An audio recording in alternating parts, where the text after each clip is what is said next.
숙종실록에 숨겨진 진짜 사랑, 권력 다툼 속 쉼터가 된 명빈. 파란만장한 여성 편력의 끝, 희대의 풍우나 숙종이 마지막으로 안식을 얻은 여인은 누구였을까요? 장희빈의 요염함도 숙빈 최씨의 지혜도 아니었습니다. 그저 묵묵히 왕의 그림자를 지킨 한 궁녀, 명빈 박씨. 왕이 지친 몸과 마음을 녹인 그녀의 따스함은 과연 무엇이었을까요? 중전마저 아낀 후궁, 그녀의 은밀하고도 애틋한 이야기가 지금 시작됩니다. 왕후를 잃은 밤, 왕의 눈에 들어온 궁녀. 깊은 어둠이 대궐을 삼키고 오직 희미한 달빛만이 기와 지붕 위로 서리처럼 내려앉던 밤. 국모 2년 왕후가 승하한 지 여러 날이 지났지만 궁궐의 시간은 여전히 슬픔 속에 멈춰 있었다. 희대의 풍운하라 불리던 임금, 숙종 역시 마찬가지였다. 그의 침전인 교태전은 주인을 잃고 싸늘하게 식어버렸고 왕은 밤마다 잠 못 이루고 정처 없이 궁궐을 거닐었다. 용상에서는 천하를 호령하는 지존이었으나 홀로 남은 침전에서는 그저 외로운 사내일 뿐이었다. 수많은 허군과 궁녀들이 그의 주위에 있었으나 그 누구도 왕의 공허한 마음을 채워주지 못했다. 장희빈과의 치정으로 온 나라를 들끓게 했던 열정도, 숙빈 최 씨에게서 보았던 총명함도 지금의 슬픔 앞에서는 모두 부질없는 과거의 편린일 뿐이었다. 그날도 숙종은 답답한 마음에 침전을 나섰다. 내관들의 만류를 뒤로하고 그는 2년 왕후의 흔적이 남은 전각 주위를 홀로 배회했다. 처연한 달빛 아래 왕후가 즐겨 거닐던 후원의 작은 연못가에 이르렀을 때였다. 흐느끼는 소리가 들려왔다. 처음에는 바람소리인가 했으나 미세하게 떨리는 여인의 어깨를 발견하고는 걸음을 멈추었다. 연못가 바위에 웅크리고 앉아 소리 죽여 눈물을 훔치는 한 궁녀의 모습이었다. 궁인들이 모두 잠든 깊은 밤 홀로 나와 죽은 주인을 위해 눈물 짓는 그 모습이 숙종의 뇌리에 강렬하게 박혔다. 보통의 궁녀들이라면 왕의 눈에 띌까 두려워 몸을 사리거나 혹은 왕의 슬픔을 이용해 은총을 얻어보려 수작을 부리기 마련이었다. 허나 저 궁녀는 달랐다. 세상의 모든 소음이 차단된 채 오직 죽은 왕후를 향한 순수한 그리움만이 그 작은 공간을 채우고 있었다. 숙종은 자기도 모르게 그림자 속에 몸을 숨긴 채 그녀를 지켜보았다. 달빛이 구름 사이로 모습을 드러내자 여인의 얼굴 위로 은은한 빛이 쏟아졌다. 화려하지는 않지만 단아한 이목구비, 억지로 꾸미지 않은 맑은 얼굴이었다. 눈물에 젖은 속눈썹이 파르르 떨리고 작게 오므린 입술 사이로 애끓는 슬픔이 새어나왔다. 그 모습에서 숙종은 그 어떤 허궁에게서도 느껴보지 못한 깊은 연민과 함께 정체 모를 끌림을 느꼈다. 왕후를 잃은 슬픔을 나누어 가진 동질감이었을까? 아니면 권력과 욕망이 들끓는 궁궐에서 발견한 한 떨기 들꽃 같은 순수함에 대한 갈증이었을까? 그는 내관을 불러 조용히 명했다. 저 아이가 누구인지 알아보거라. 어느 정각 소속이며 이름이 무엇인지. 허나 절대 소란스럽게 하지는 말거라. 며칠 후 왕의 책상 위에 궁녀에 대한 짧은 보고가 올라왔다. 이름은 박씨. 본래 2년 왕후를 바로 곁에서 모시던 지밀 라인이었다. 왕후가 살아생전 그녀의 차분하고 과묵한 성품을 아껴 가까이 두었다고 했다. 왕후가 폐위되어 사가로 쫓겨났을 때도 묵묵히 그 곁을 지켰던 몇 안 되는 궁녀 중 하나였다. 별다른 특징은 없었다. 눈에 띄게 아름답지도 집안 배경이 뛰어나지도 않았다. 그저 제 본분을 다하고 죽은 주인을 진심으로 그리워하는 평범한 궁녀일 뿐이었다. 하지만 숙종에게는 그 평범함이 오히려 비범하게 다가왔다. 온갖 욕망이 부딪히는 궁에서 아무것도 바라지 않는 마음을 가진 여인. 숙종은 마른 입술을 혀로 축였다. 메마른 사막 같던 그의 마음에 아주 작은 샘이 솟아나는 기분이었다. 밤이 깊어지자 왕은 다시 잠을 이룰 수 없었다. 눈을 감으면 달빛 아래 소리 죽여 울던 그 하얀 목덜미와 애처로운 어깨선이 아른거렸다. 그는 결국 참지 못하고 교태전의 가장 깊숙한 곳, 오직 왕만이 부를 수 있는 은밀한 부름을 위한 내관을 불렀다. 오늘 밤 내 시종을 들게 하라. 중궁전의 박나인을. 그날 밤 교태전의 촛불은 오랫동안 꺼지지 않았다. 쓸쓸한 왕의 침전, 위로가 된 하룻밤의 인연. 왕의 부름은 궁녀에게 있어 하늘의 명령과도 같았다. 명을 받은 박나인의 얼굴은 흙빛으로 변했다. 기쁨도 설렘도 아니었다. 오직 거스를 수 없는 운명 앞에 선자의 두려움과 체념만이 가득했다. 그녀는 목욕 재개를 하고 가장 깨끗한 속옷으로 갈아입었다. 선배 상궁들의 무심한 손길에 몸이 맡겨진 채 그녀는 마치 제물로 바쳐지는 어린 짐승처럼 무력했다. 엷은 향유가 몸에 발리고 머리는 단정하게 빗어졌다. 그 모든 과정 속에서 박나인은 단 한마디의 말도 단 한 번의 표정 변화도 없었다. 그저 텅 빈 눈으로 허공을 응시할 뿐이었다. 죽은 주인을 향한 슬픔이 채 가시기도 전에 그 주인의 지압이었던 왕의 침실로 향해야 하는 자신의 기구한 운명을 조용히 받아들이고 있었다. 마침내 왕이 침전에 당도했을 때 숙종은 촛불 아래 홀로 앉아 책을 읽고 있었다. 그러나 그의 시선은 책장 위에 고정되어 있을 뿐 좀처럼 다음 장으로 넘어가지 못했다. 문이 열리고 그녀가 들어서는 순간 숙종은 들고 있던 책을 내려놓았다. 방 안에는 무거운 침묵이 흘렀다. 내관과 상궁들이 조용히 물러나고 거대한 침전 안에 오직 두 사람만이 남게 되자 침묵은 더욱 무겁게 둘을 짓눌렀다. 박나인은 감히 왕의 얼굴을 보지 못하고 바닥에 고개를 숙인 채 부들부들 떨고 있었다. 그 가녀린 어깨의 떨림을 본 순간 숙종은 자신의 마음속에서 딱딱하게 굳어있던 무언가가 녹아내리는 것을 느꼈다. 그는 부드러운 목소리로 입을 열었다. 고개를 들거라. 짐이 무서운 것이냐. 그 목소리에 박나인은 화들짝 놀라며 고개를 들었다. 어둠과 촛불의 경계에 앉은 왕의 얼굴은 생각보다 부드러웠다. 천하를 호령하는 군주의 위엄보다는 깊은 고독에 잠긴 한 사내의 얼굴이 보였다. 숙종은 그녀를 자리로 이끌어 앉히고 직접 술을 한 잔 따라주었다. 내가 인연을 그리워하며 눈물 찢는 것을 보았다. 짐 또한 밤마다 왕후가 그립구나. 왕의 목소리에는 짙은 슬픔이 배어 있었다. 그는 왕후와의 추억을 그리고 그녀를 지켜주지 못했던 자책을 두서없이 털어놓았다. 박나인은 아무 말 없이 왕의 말을 들어주었다. 그녀는 본래 말이 없는 성격이기도 했지만 지금은 그 어떤 위로의 말도 왕에게는 가닿지 않을 것임을 본능적으로 알고 있었다. 그저 가만히 귀를 기울여주는 것, 그것이 자신이 할 수 있는 유일한 위로였다. 술이 몇 순배 돌자 숙종의 눈빛이 짙어지기 시작했다. 그는 말없이 일어나 그녀에게 다가갔다. 박나인은 저도 모르게 몸을 움츠렸다.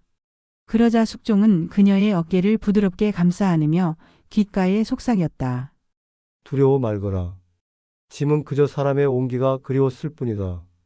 그의 숨결이 귓가를 간지럽히자 박나인의 온몸에 소름이 돋았다. 왕의 손이 천천히 그녀의 옷고름으로 향했다.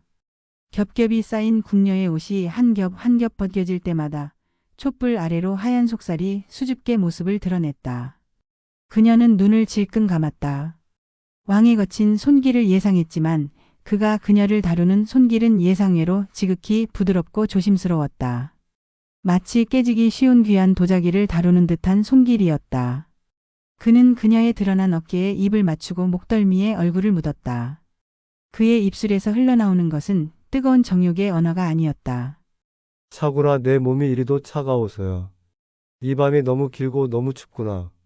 왕의 목소리는 애처롭게 떨리고 있었다. 그 순간 박나인은 깨달았다. 이 밤 왕이 자신에게서 원하는 것은 단순한 여인의 육체가 아니라는 것을. 그는 뼛속까지 시린 외로움을 덮여줄 온기를, 텅 빈 마음을 채워줄 위로를 갈구하고 있었다. 그녀는 감았던 눈을 천천히 떴다. 그리고 처음으로 자신의 의지로 차가운 왕의 등을 감싸 안았다. 아무 말 없이 그저 자신의 체온으로 왕의 외로움을 조금이라도 녹여주려는 듯이. 촛불이 바람에 흔들리다 이내 꺼지고 어둠 속에서 두 개의 그림자가 조용히 하나로 겹쳐졌다. 그 밤 왕의 침전에서 들려온 것은 거친 숨소리가 아닌 서로의 상처를 보듬는 나지막한 흐느낌이었다. 은총의 시작. 소리 없이 피어나는 질투의 가시. 하룻밤의 인연은 하룻밤으로 끝나지 않았다. 그날 이후 숙종은 밤마다 박나인을 찾았다. 처음에는 승은을 입은 궁녀 정도로 여겼던 궁궐 사람들의 시선도 점차 달라지기 시작했다. 왕이 그녀에게 내린 것은 단순한 육체적 총애가 아니었다. 숙종은 그녀에게 종사품 수건의 첩지를 내리고 거처할 전각을 따로 마련해 주었다. 명빈이라는 작고는 아직 먼 훗날의 이야기였지만 미천한 궁녀 박씨는 하루아침에 내명부의 일원이 된 것이다. 궁궐은 소리 없이 술렁였다. 특히 왕의 총애를 갈망하던 다른 젊은 후궁과 궁녀들의 눈에는 시기와 질투의 불꽃이 이글거렸다. 대체 그 계집애 무엇이 왕의 눈을 사로잡았단 말인가? 얼굴이 빼어난 것도 아니요. 가문이 좋은 것도 아닌데. 그녀의 등 뒤로 수근거리는 소리와 날카로운 눈초리들이 비수처럼 날아와 꽂혔다. 하지만 박수건은 조금도 달라지지 않았다. 그녀는 여전히 말이 없었고 자신을 드러내려 하지 않았다. 화려한 비단옷과 값비싼 놀이개가 주어졌지만 그녀의 몸가짐은 일개 궁녀 시절과 다름없이 단정하고 소박했다. 왕의 총애를 등에 업고 권세를 부리는 대신 오히려 몸을 낮추고 더욱 조심스럽게 행동했다. 그녀의 그런 태도는 질투의 불길에 기름을 붓기도 했지만 동시에 일부 상궁들 사이에서는 다른 평가를 낳기도 했다. 참으로 속을 알 수 없는 사람이야. 저리도 욕심이 없어서야 원. 아닐세 저것이야말로 가장 무서운 지혜일지도 모르지. 나대지 않고 때를 기다리는 것 말이야. 그녀가 진정으로 변하는 순간은 오직 왕의 침전에서 숙종과 단둘이 남았을 때뿐이었다. 낮 동안 굳게 닫혀있던 그녀의 입술은 왕 앞에서만큼은 조심스럽게 열렸다. 그녀는 왕에게 간언을 하거나 정치에 대해 논하지 않았다. 그저 오늘 궁궐들에 어떤 꽃이 피었는지, 어린 나인들이 무엇을 하며 즐거워했는지 같은 소소한 일상들을 나직한 목소리로 들려주었다. 파란만장한 정치 현실과 암투에 지쳐 돌아온 숙종에게 그녀의 이야기는 청량한 샘물과도 같았다. 그는 박수건의 무릎을 베고 눕는 것을 좋아했다. 그녀의 부드러운 손길이 자신의 머리카락을 쓸어 넘길 때면 숙종은 모든 시름을 잊고 평온한 잠에 빠져들 수 있었다. 그날 밤도 숙종은 그녀의 처소에 머물고 있었다. 정무에 지친 왕은 피곤한 기색이 역력했다. 박수건은 말없이 그의 관복을 벗기고 편한 잠옷으로 갈아입혔다. 그녀의 손길은 섬세하고 부드러웠다.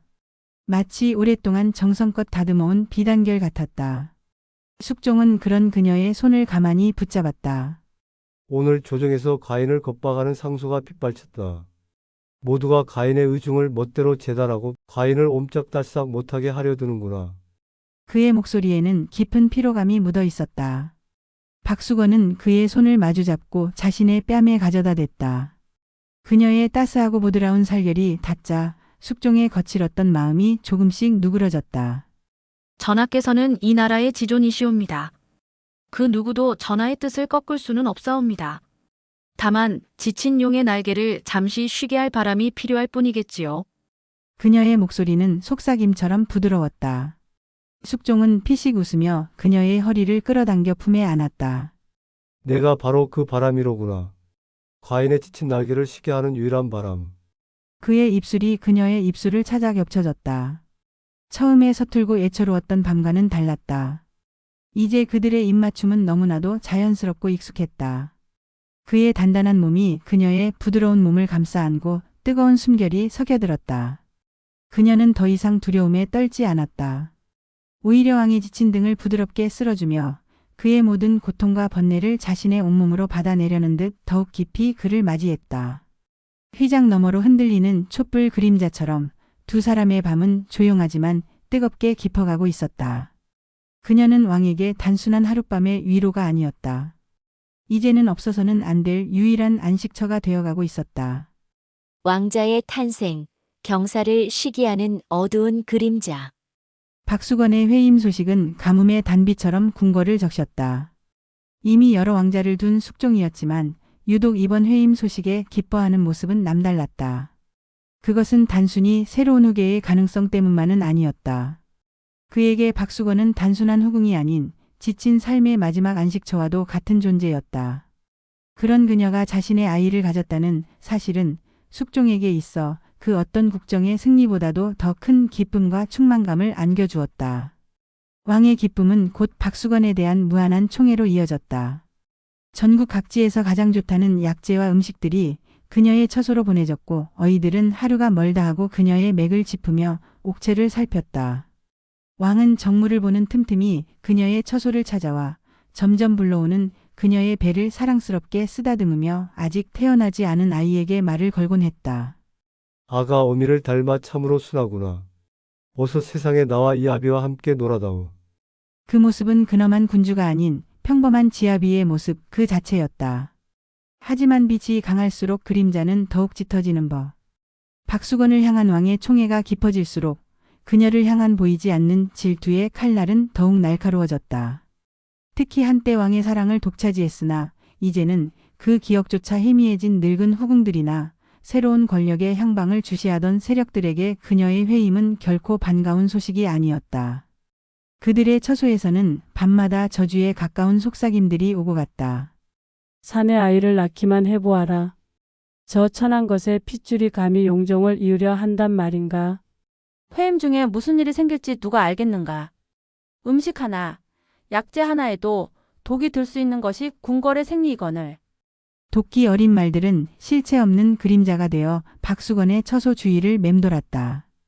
박수건 역시 그 불안한 기운을 느끼지 못하는 바는 아니었다. 그녀는 음식을 먹기 전 반드시 은수저로 독의 유무를 확인했고 낯선 궁녀가 건네는 물 한 잔도 조심스럽게 마셨다.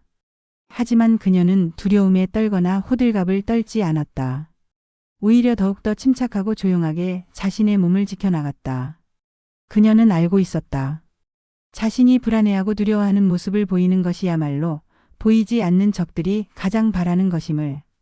그녀가 기댈 곳은 오직 왕, 그리고 자신의 뱃속에서 자라나는 작은 생명뿐이었다. 밤이면 그녀는 불러온 배를 쓰다듬으며 태아에게 속삭였다. 아가야 무서워 말거라. 이 어미가 너를 꼭 지켜줄 것이니 너는 그저 건강하게만 태어나다오. 10달의 시간이 흐르고 마침내 길고 긴 산곡 끝에 우렁찬 사내 아이의 울음소리가 새벽의 정적을 갈랐다. 왕자 훗날 연령군이라 불리게 될 아이의 탄생이었다. 옥동자의 탄생 소식에 숙종은 버선발로 달려왔다. 땀에 젖어 탈진한 채 누워있는 박수건의 손을 잡은 왕의 눈에는 뜨거운 눈물이 고여 있었다. 장하다 수곤. 가인을 위해 이리도 귀한 선물을 주었구나. 그는 핏덩이 같은 아들을 조심스럽게 품에 안았다. 아이는 신기하게도 왕의 품에 안기자 울음을 그치고 방긋 웃었다. 그 순간 숙종은 세상 모든 것을 다 가진 듯한 기쁨에 휩싸였다. 그는 박수건을 종이품 수기로 봉하며 그녀의 공을 치하했다. 하지만 경사의 기쁨도 잠시 어두운 그림자는 기어코 그 모습을 드러냈다. 왕자가 태어난 지 얼마 되지 않아 원인 모를 고열에 시달리기 시작한 것이다. 갓 태어난 왕손이 위독하다는 소식에 궁궐은 발칵 뒤집혔다. 어이들이 총동원되었으나 아이의 열은 좀처럼 내리지 않았다. 박수기는 식음을 전폐하고 아들의 곁을 지켰다. 그녀는 핏기 없는 얼굴로 끙끙 앓는 아들을 품에 안고 뜬 눈으로 밤을 새웠다. 그녀의 귓가에는 저주받은 아이라는 환청과 자신을 비웃는 듯한 궁녀들의 속삭임이 맴돌았다. 왕자에게 무슨 일이라도 생긴다면 자신 또한 이 궁궐에서 살아남지 못할 것이라는 공포가 엄습했다. 그때 지친 그녀의 어깨를 감싸는 따뜻한 손길이 있었다. 돌아보니 굳은 얼굴의 숙종이 그녀의 곁에 앉아 있었다.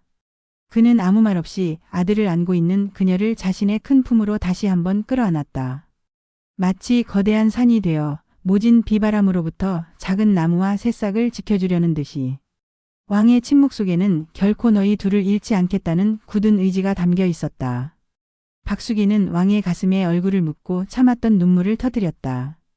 위태로운 왕자의 숨소리만이 가득한 방 안에서 두 사람은 서로의 체온에 의지하며 또 한 번의 기나긴 밤을 견뎌내고 있었다.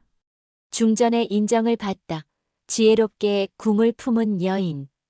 다행히 연령군은 하늘의 도움으로 며칠 만에 기적적으로 건강을 회복했다.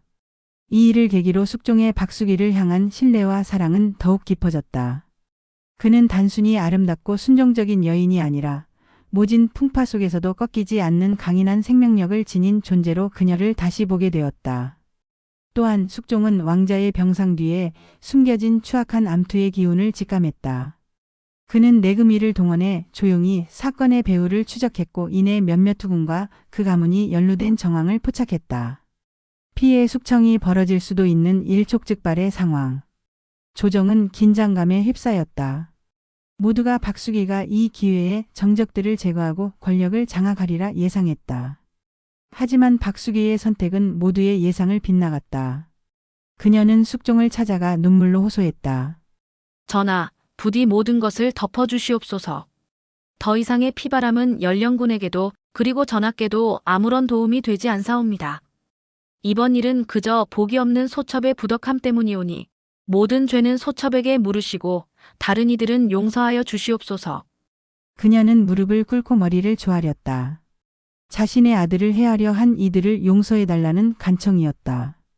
숙종은 처음에는 그녀의 말을 이해할 수 없었다. 어찌 그런 말을 하는가? 저들이 너와 내 아들을 해하려 했는데 어찌 그냥 넘어갈 수 있단 말인가? 왕은 분노했지만 박숙이는 단호했다. 전하, 원한은 또 다른 원한을 낳을 뿐이옵니다. 저들을 벌하시면 그들의 가문은 또다시 이궁의 원한을 품게 될 것입니다. 연령군이 앞으로 살아갈 이 궁궐을 피로 물들이고 싶지 않사옵니다. 부디 저의 어미된 마음을 헤아려 주시옵소서.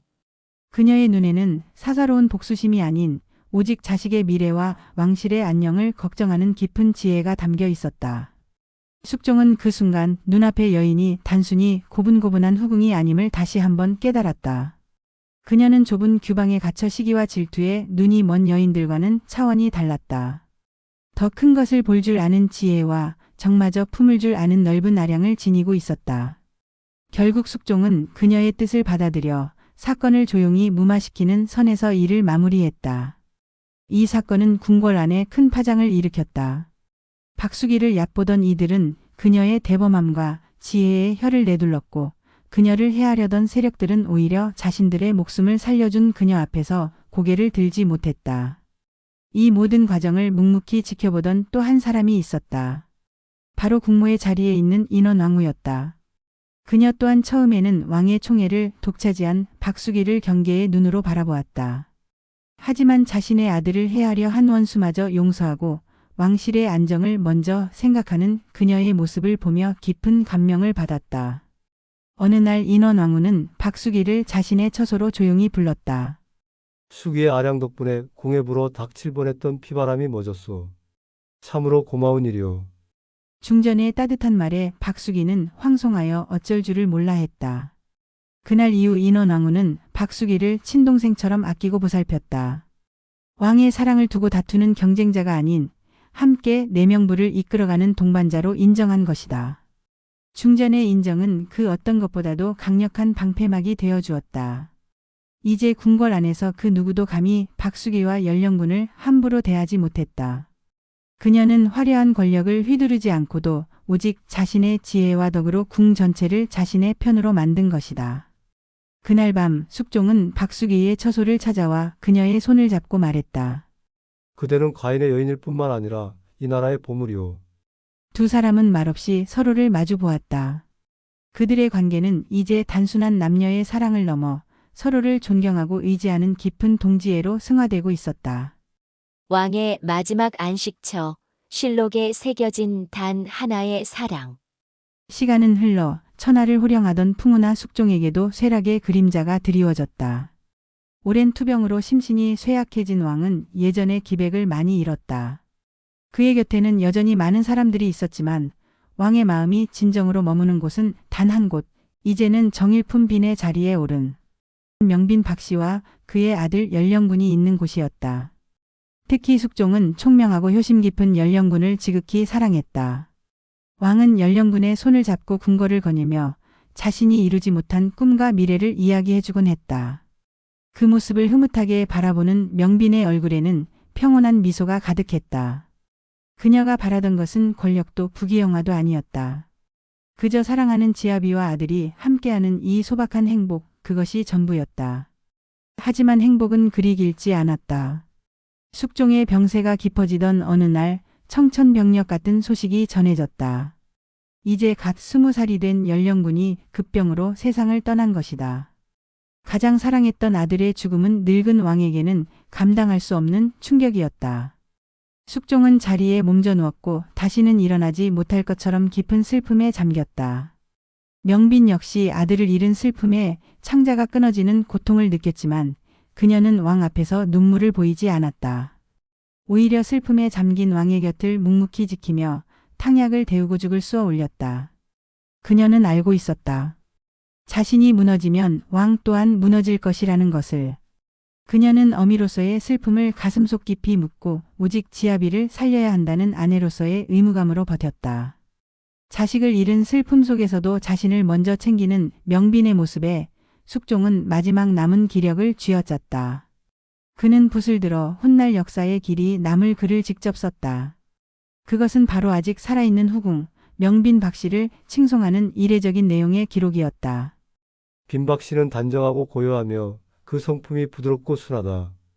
평생토록 검소함을 지켰으며 투기하는 마음이 없었다. 내가 40여 년간 겪은 궁인들 중에 그 어짐과 현명함이 비늘 따를 자가 없었다. 왕이 직접 살아있는 후궁의 인품을 논하며 실록의 기록을 남긴 것은 전무후무한 일이었다. 그것은 한평생 자신에게 무한한 위로와 안식을 주었던 단 한 명의 여인에게 바치는 왕의 마지막 연서이자 그녀의 삶을 지켜주기 위한 최후의 방패막이었다. 며칠 후 마침내 운명의 시간이 다가왔다. 숙종은 명빈의 손을 꼭 잡은 채 희미한 숨을 몰아쉬었다. 그의 눈에는 파란만장했던 일생이 주마등처럼 스쳐 지나갔다. 치열했던 권력 다툼, 뜨거웠던 사랑과 증오. 그 모든 폭풍 같던 시간의 끝에서 자신의 마지막을 지키고 있는 것은 결국 이 조용하고 따뜻한 여인이었다. 빈 부디 가인이 없더라도 강건하게. 왕은 끝내 말을 맺지 못하고 그녀의 손을 잡은 채 조용히 눈을 감았다. 한 시대를 풍미했던 절대군주 숙종의 마지막은 이렇듯 고요했다. 왕의 뺨 위로 명빈은 비로소 참았던 눈물을 뜨겁게 떨구었다. 그것은 슬픔의 눈물인 동시에 한 남자의 지독했던 외로움을 마지막까지 보듬을 수 있었음에 감사하는 눈물이기도 했다. 파란만장했던 임금 숙종, 그의 길고 긴 여정의 마지막은 가장 화려하지 않았지만 가장 진실했던 사랑과 함께 마침표를 찍고 있었다. 한평생을 권력의 정점에서 외로운 싸움을 벌였던 왕 숙종. 그의 지친 영혼을 마지막까지 어루만져준 것은 화려한 장미가 아닌 묵묵히 자신의 자리를 지킨 한 송이 들꽃 명빈 박씨였습니다. 왕의 여자가 아닌 한 남자의 마지막 안식처가 되기를 택했던 그녀의 조용한 사랑. 여러분은 오늘 이 이야기에서 무엇을 느끼셨나요? 다음 시간에는 조선 최고의 개혁군주 정조의 가슴을 뜨겁게 만들었던 한 여인의 이야기로 찾아뵙겠습니다. 왕의 침소를 청소하던 미천한 궁녀에서 하루아침에 왕의 아이를 품고 내명부 최고의 자리에 오른 여인. 의빈 성씨의 파란만장하고도 애틋한 사랑 이야기, 정조와 궁녀 송씨 편도 많은 기대 부탁드립니다. 구독과 좋아요는 더 좋은 이야기를 만드는 데 큰 힘이 됩니다. 감사합니다.